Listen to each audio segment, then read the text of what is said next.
الحمد لله رب العالمين والصلاة والسلام على أشرف الأنبياء والمرسلين نبينا محمد وعلى آله وصحبه أجمعين أما بعد. Sache mon frère et ma sœur qu'Allah te fasse miséricorde, qu'Allah tabaraka wa ta'ala a créé toutes choses avec une sagesse qu'il connaît et qu'il a souhaité. Et ce qui est demandé aux musulmans, c'est d'accepter et de se soumettre, qu'ils comprennent cette sagesse ou non. Et s'il en comprend la sagesse, alors c'est un bien sur un bien. Et s'il ne la comprend pas, il lui incombe tout de même de se soumettre. Car la raison humaine est défaillante et incapable de saisir toutes les sagesses qu'Allah a voulu. Et les compagnons, qu'Allah les agrée tous, acceptaient d'obéir aux ordres et de s'écarter des interdits qui venaient dans Al-Qur'an ou As-Sunnah, sans même chercher à en connaître la raison. Et la meilleure preuve en est la parole de Omar ibn al-Khattab, radiallahu anhu. Lorsqu'il vint embrasser la pierre noire, il dit « Inni a'lamu annaka hajarun la tadurru wa la tanfa'. ولولا أني رأيت النبي صلى الله عليه وسلم يقبلك ما قبلتك. » Donc il nous dit ici, je sais que tu es une pierre, tu ne peux ni nuire, ni être utile.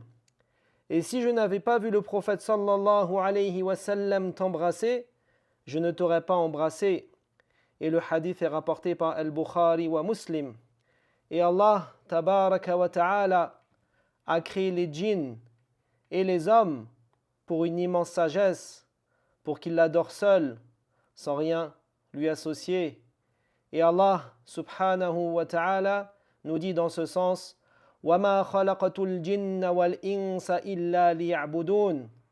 Dans le verset numéro 56 de la sourate Al-Dhariyat, dans une traduction rapprochée, il nous dit je n'ai créé les djinns et les hommes que pour qu'ils m'adorent. Et le sens ici de qu'ils m'adorent est qu'ils m'unifient dans l'adoration. Et il a également dit subhanahu wa ta'ala وَمَا أُمِرُوا إِلَّا لِيَعْبُدُوا اللَّهَ مُخْلِصِينَ لَهُ الدِّينَ حُنَفَاءَ وَيُقِيمُوا الصَّلَاةَ وَيُؤْتُوا الزَّكَاةَ وَذَلِكَ دِينُ الْقَيِّمَةِ. Donc il a dit ici dans la sourate Al-Bayyinah, le verset numéro 5, dans une traduction rapprochée, il ne leur a été commandé cependant que d'adorer Allah, lui vouant un culte exclusif, d'accomplir la prière, d'acquitter la zakat, et voilà la religion de droiture. Et les versets sur ce sujet sont nombreux, plus qu'on ne saurait les citer ici. Et ces deux versets montrent clairement l'obligation d'unifier Allah seul dans l'adoration. Et celui qui n'adore pas son Seigneur exclusivement est un polythéiste, un mécréant. Et même s'il accomplit de nombreuses œuvres, elles lui seront rejetées, tant que la condition de l'unicité ne sera pas concrétisée et n'aura pas été remplie, comme l'a dit Allah subhanahu wa ta'ala. وَقَدِمْنَا إِلَى مَا عَمِلُوا مِنْ عَمَلٍ فَجَعَلْنَاهُ هَبَاءً مَنْثُورًا. Dans la sourate Al-Furqan, le verset numéro 23, dans une traduction rapprochée, nous avons considéré l'œuvre qu'ils ont accomplie et nous l'avons réduite en poussière éparpillée.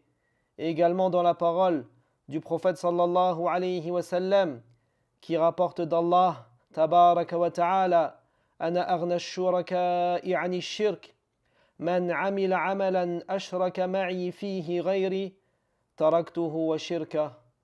Il nous dit, le prophète sallallahu alayhi wa sallam, qu'il rapporte d'Allah, qui a dit je suis celui qui se passe le plus d'associés et celui qui accomplit une œuvre en y associant un autre que moi dans celle-ci, je le laisse lui et son association. والله تعالى أعلم وصلى الله على نبينا محمد وعلى آله وصحبه أجمعين.